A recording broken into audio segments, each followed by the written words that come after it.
Olá, juniores, boa noite, boa tarde, não sei que horário que vocês vão ver essa aula. É muito bom estar com vocês de novo, tá bom? Vamos orar para a gente começar?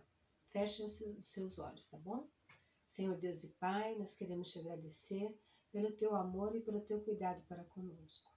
Te pedimos por cada junior que vai assistir essa aula, por cada irmão que vai assisti-la também, que o Senhor esteja vindo com seus anseios, suas preocupações, suas necessidades, Senhor, como o Senhor tem feito até aqui, ó Pai. Conforta o nosso coração, conforta o coração dos teus juniores, ajuda-os nas suas dificuldades, nas suas ansiedades, nas suas preocupações, porque eles têm preocupações também.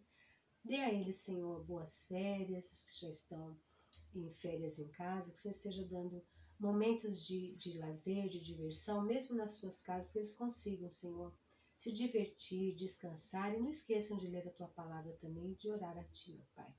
Abençoe a nossa aula de hoje, abençoe a nossa igreja.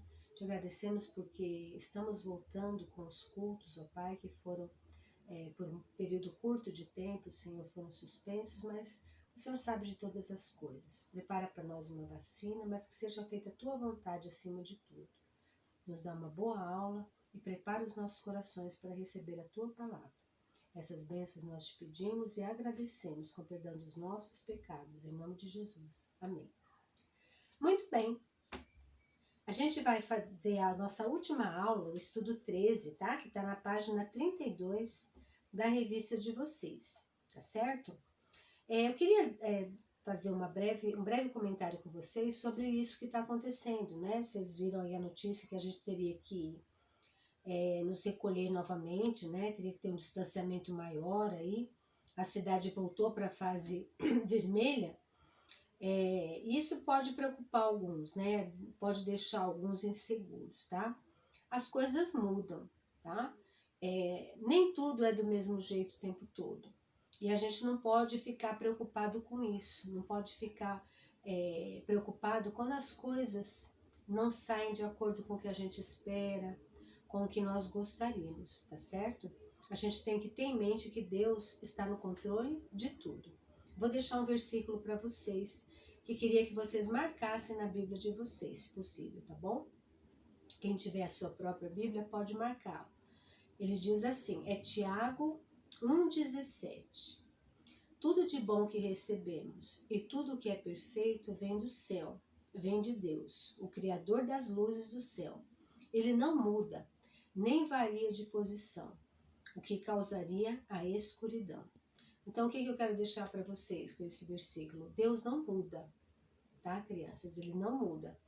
Ele é o mesmo ontem, hoje e eternamente. É um outro versículo que existe na Bíblia que nos mostra que Deus é o mesmo desde a criação do mundo, tá bom? E Ele tem o controle de tudo. As coisas podem mudar, mas o nosso Deus jamais mudará, tá bom? Ele permanecerá o mesmo e podemos confiar nele, tá bom?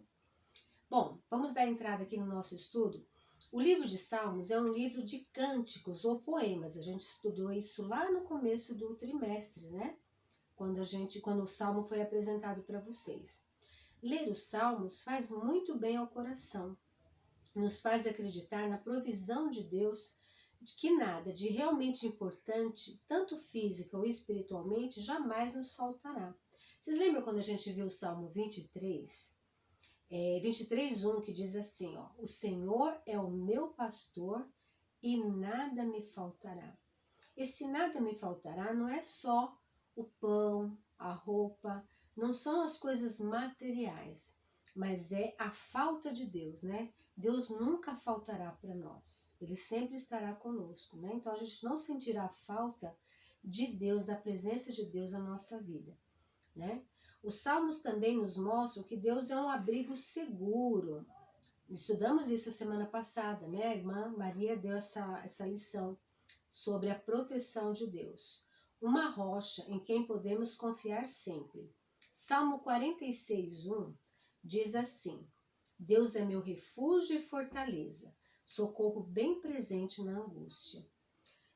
Por que a gente se identifica com os salmos, né? A maioria das pessoas que eu conheço gostam muito dos salmos.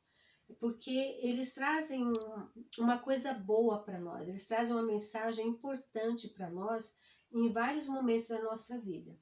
Eles falam de experiências vividas pelos homens, que é comum a todos eles. Por exemplo, ora o salmista está alegre, né? Ora está triste, angustiado.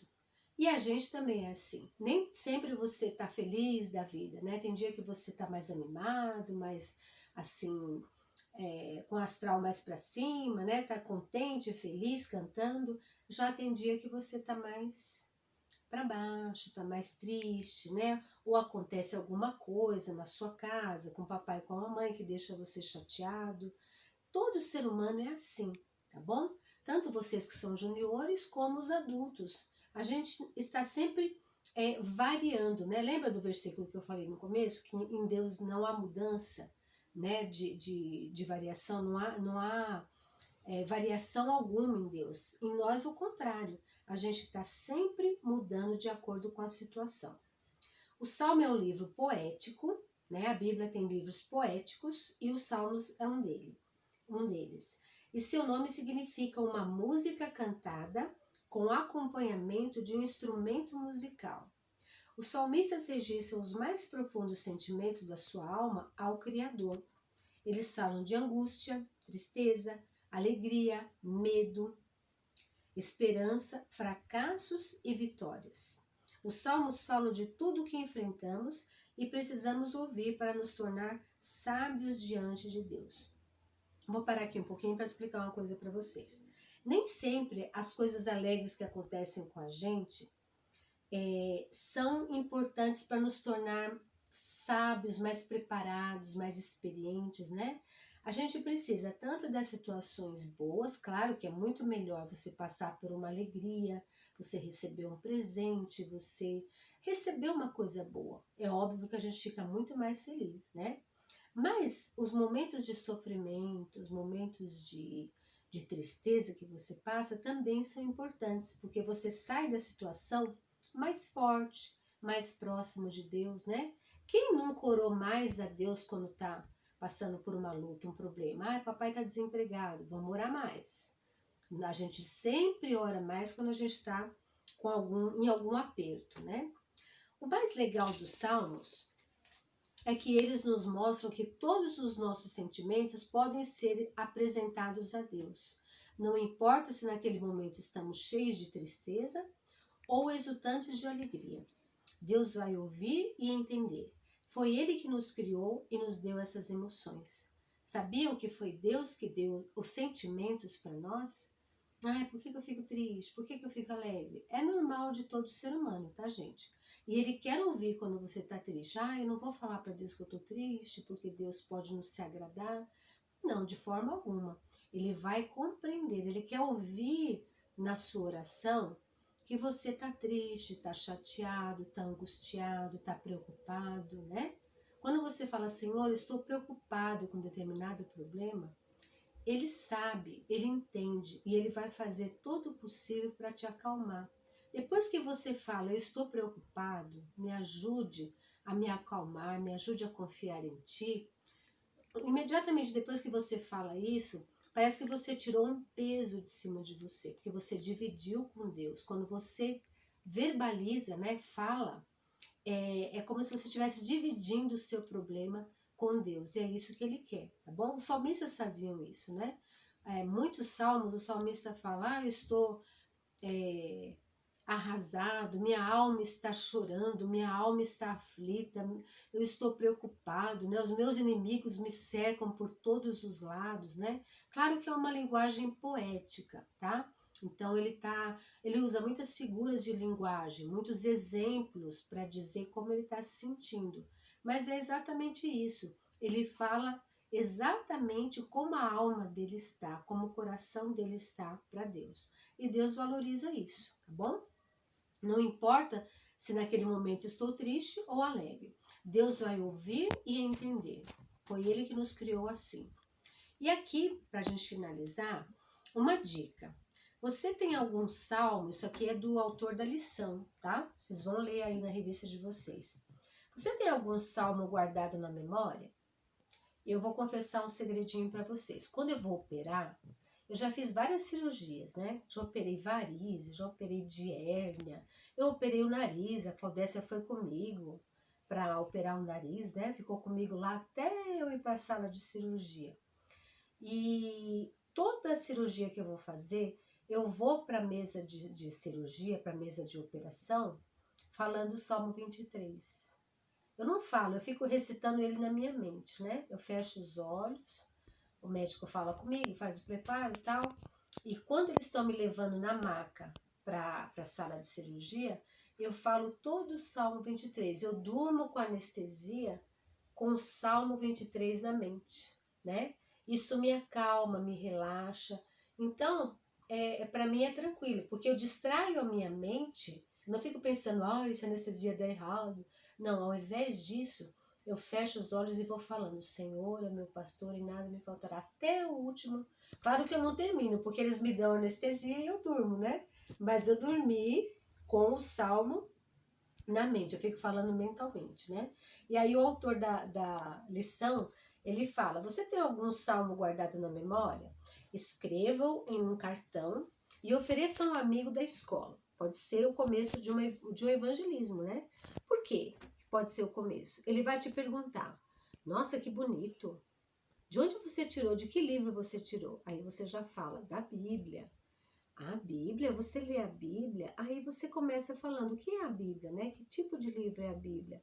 O que que a Bíblia fala? E aí, gente, é o começo de uma conversa que vai levar você a falar de Cristo para o seu amigo, para o seu colega, tá bom? Olha aí que ideia legal. Que tal começar o ano novo falando de Jesus para alguém, né? Mandando um bilhetinho. Eu não consigo falar, eu tenho vergonha. Faz um cartãozinho, né? E bem bonitinho. Se ele gostar de ursinho, se ele gostar de um super-herói, se ele gostar, você coloca o super-herói na frente e dentro você escreve um salmo, tá?